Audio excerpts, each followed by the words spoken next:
நமது அண்ணன் ஏஜி சம்பத் அவர்கள் பேசும்போது சொன்னார்கள், நீங்க நல்லா இருக்கணும், நாடு முன்னேற, இந்த நாட்டில் உள்ள ஏழைகள் வாழ்வு முன்னேற என்று புரட்சித்தலைவர் எம்ஜிஆரை பார்த்து பாடிய பாடலை சொன்னார்கள்.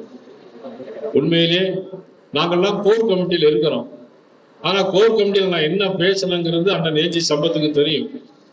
அதான் நான் சொல்வது, அவர்கள் சொன்னது பாட்டு, நான் சொன்னது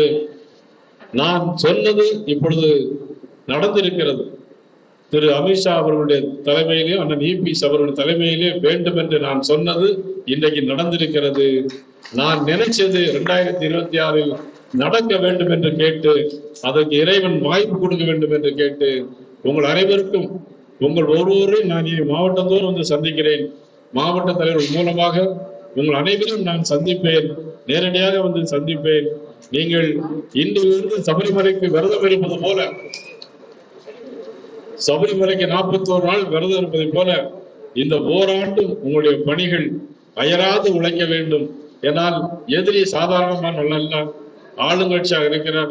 நீங்க பேஸ்புக்ல ஒன்று போட்டாலே, ட்விட்டர்ல போட்டாலே உங்களை கைது பண்ணக்கூடிய சூழ்நிலையில் இன்னைக்கு இருக்கிறார்கள். நாம் ஏன் என்று கூட கேட்க முடியாது.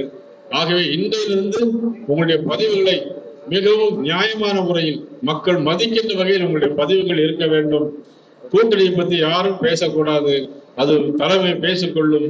உங்களில் ஒருவராக இருந்து, உங்கள் வீட்டு பிள்ளைகளில் ஒருவராக நான் என்றென்றும் இருப்பேன், உங்களுக்காக துணை நிற்பேன் என்பதை நேரத்திலே சொல்லி வாய்ப்புக்கு நன்றி கூறி, மீண்டும் ஒரு முறை வினோத் செல்லம் அவர்களுக்கும் நமது ரகுராமன் அவர்களுக்கும் 30 கிலோமீட்டர் கொடி கட்டி பதாகைகள் வைத்த அவர்களுக்கு தோளோடு நின்று தோல் உழைத்த தொண்டர்கள் அனைவருக்கும் எனது மனமார்ந்த நெஞ்சார்ந்த நன்றியை தெரிவித்து மீண்டும் சந்திக்கிறேன்.